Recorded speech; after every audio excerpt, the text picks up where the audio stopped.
Don't buy a house in Canada unless you plan to hold it for at least 5 years. And if you don't educate yourself to make an informed decision, it is pretty much guaranteed that this might cost you thousands of dollars, especially the times we are in right now where there is so much uncertainty due to high level of interest rates. So do watch this video till the end so that you can make an informed decision. And also, my name is Amrit. I make educational content around real estate. I try to provide unbiased context around Toronto real estate. And it's been a great pleasure meeting so many of you through this YouTube channel whom I've helped with real estate needs. So if you got any questions about real estate, you can book a call with me by clicking on the first link mentioned in the description below. Now let's get right into it. First and foremost, there's got to be strong why to it, that why you want to make this move. There's got to be motive behind it. For example, you should not buy a property or get into real estate if you think that everyone around you is buying a house. It's basically a fear of missing out. I think that should not be the reason. Second is that you think that real estate is the best investment and it always goes up. It doesn't happen like that. Real estate goes up and down depending on the market conditions. So that is something you need to consider. And third is that you see that rates are coming down in near future and you can make a flip in a couple of years. And I think that is, again, it's not the best idea. And I'll explain you why.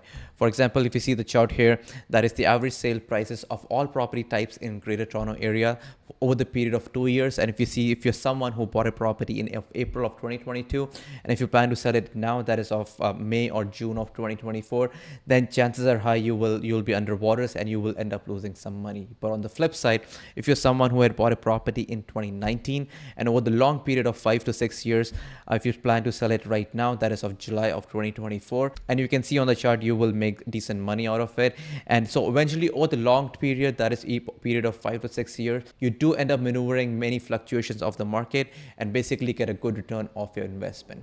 Now let's check out when you should buy a property or if you're ready to buy a property.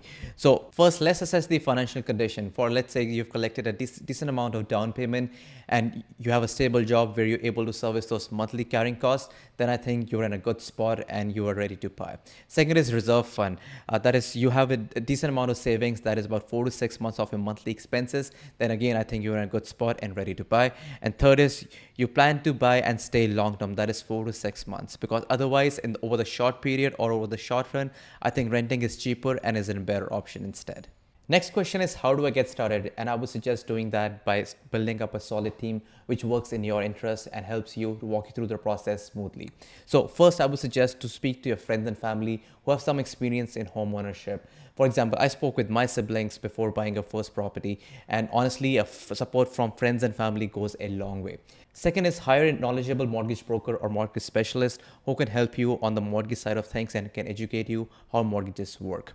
Third is hire a realtor who is a local expert. I emphasize who is a local expert and who knows what they are doing and has an in-depth knowledge of the market. And fourth is hire a lawyer because they're going to help you on close onto the property. So now that you have a team set up which is going to work in your interest, in your favor, now let's go ahead and talk about down payments and understand what minimum down payment is required to buy a house in Canada. If the purchase price is from $0 to $500,000, then in that case, you'll have to put down 5% on the purchase price as a down payment. For example, if you're buying a property worth $500,000, in that scenario, you'll have to put down $25,000 as a down payment. And if the purchase price is from $500,000 to $999, then you'll have to put down 10% as a minimum down payment. For example, if you're buying a property worth $600,000, for the first $500,000, you'll have to put down 5%, that is $25,000. And for the remainder balance of $100,000, you'll have to put down 10%, that is $10,000. So in total, on the purchase price of $600,000, you'll have to put down $35,000 as a down payment. And if you're buying a property worth $1 million or more, then in that case, you'll have to put down 20% straight up. Okay. And I just also want to touch upon the difference between down payment and as a deposit. So down payment is what we discussed above over here. And deposit is basically the part of the down payment which is provided by the buyer to the seller upon the acceptance of the offer to show good faith. It's typically 5% of the purchase price and it needs to be provided by the buyer to the seller within 24 hours of the acceptance. Now let's talk about home buyer incentive programs which are available in Canada. To be honest, I'm not the biggest fan of these because they are not a game changer or have a pretty drastic positive impact in home buying journey, but still they help in some capacity. So I'm going to talk about these briefly, and I will be also making a separate videos about these telling you in detail. So stay tuned for that. So let's talk about the first, that is First Home Savings Account, FHSA. This is actually a pretty good tool in my opinion. This helps in reducing taxable income and your annual contribution allowed is $8,000, and the maximum limit is $40,000, so which is good. Second is home buyer's plan, which is basically you can withdraw money from your RRSP account to buy a house. So initial withdrawal limit used to be $35,000, and now it has gone up to $60,000, so which is good. And third is tax credit. So you get a tax credit once you buy a house. So do let your accountant know about this when you buy a house, and the tax credit limit is up to $10,000, so which is sweet. And fourth one is first time home buyer incentive. This is a tricky one because government helps you with the down payment, but they do take share of your property. Basically, they take some equity out of your property, and once you sell the property, they do take some portion of your profit. So that's something you need to consider. Next up is land transfer tax rebate. So in Toronto, we have two taxes. One is municipal and the other one is provincial. So as a first-time home buyer, you do get a tax rebate of $8,000. So land transfer tax is the major part of the closing cost, or the major cost of the closing cost. So I'll be talking about land transfer tax and rebate during closing costs when we talk about closing costs later in the video. Now that you almost got all your ducks in the row, you've got a good team working on your side, you've got better understanding about down payments, you have some information about home buyer incentive program. Now let's go ahead and talk about mortgages.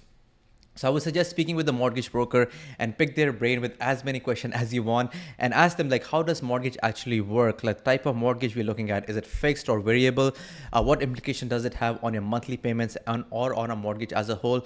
How much monthly payment is going towards the principal and the interest, the ratio between the principal and the interest? I would ask those questions. Ask about the prepayment privileges. For example, are you able to put down lump sum payment, or are you able to double down on your payments? Because doubling down on your payment really helps in reducing the length of the mortgage in a drastic manner. So that's something I would definitely ask. Ask for appraisal fees, or there are any hidden charges. So all those questions. This way, it will help you to understand if the mortgage is working in your favor or in the bank's favor. So which is important. And once you got this understanding, I would suggest to get a pre-approval, or if not a pre-approval, get an idea what mortgage room we're looking at, because this will help you to understand your budget, and this way you will target right properties. Now, after getting a pre-approval, I would suggest to speak with the real estate agent and give them your house hunting checklist. Tell them what location you're looking at, type of house, is it a condo, townhouse, semi-detached, or a detached property, your max budget, needs and wants. Needs is basically you want minimum 3-bedroom house or with a 2-bath, and wants are, for example, a heated driveway. So those are some of the wants. Non-negotiables would be maybe you want a house in a good school district, so that's something in non-negotiable. And once you share these criteria with your real estate agent, they will be able to start preparing listings for you, and they will be able to show you right houses. All right, we're in the last segment of this video, and we're going to talk about closing cost. So in Toronto, we got two taxes. One is municipal and the other one is provincial. Okay, so let me quickly show you on the example. If you're buying a property worth $600,000 in Toronto, so the provincial tax we're looking at is 8,475, and the municipal is 8,475 as well. So in total, roughly about $16,000.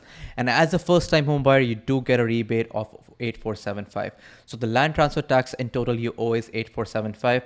So just a clarification on the rebate, it's not like that you pay the amount that is you pay the taxes, the municipal and the provincial tax first, and you get the 8,475 back. It doesn't work like that. The amount is adjusted. So in total, so on the day of closing, you owe 8,475. Okay, so the rebate is adjusted. Okay, so second closing cost we're looking at is lawyer fees. So lawyer fees depend from market to market and lawyer to lawyer as well. So in Toronto, they charge about like $1,200 to $1,400 to close onto the property. Third, we're looking at is home inspection and status certificate review. Home inspection is about like $300 to $400, and status certificate review is done by the lawyers, and they charge about $100 to $200 to review the status certificate. Okay, so all in all, I would put aside $10,000 to $12,000 as a closing cost. And one more thing I need to highlight is closing cost is something you cannot put onto the mortgage. That's something you need separate on top of a down payment, so which needs to be provided on the day of closing. Okay, so that's pretty much for today. I hope I was able to give you some value, and if I did, then please smash that like button and subscribe to the channel. That really helps the channel to grow. And thank you for watching. See you in the next video.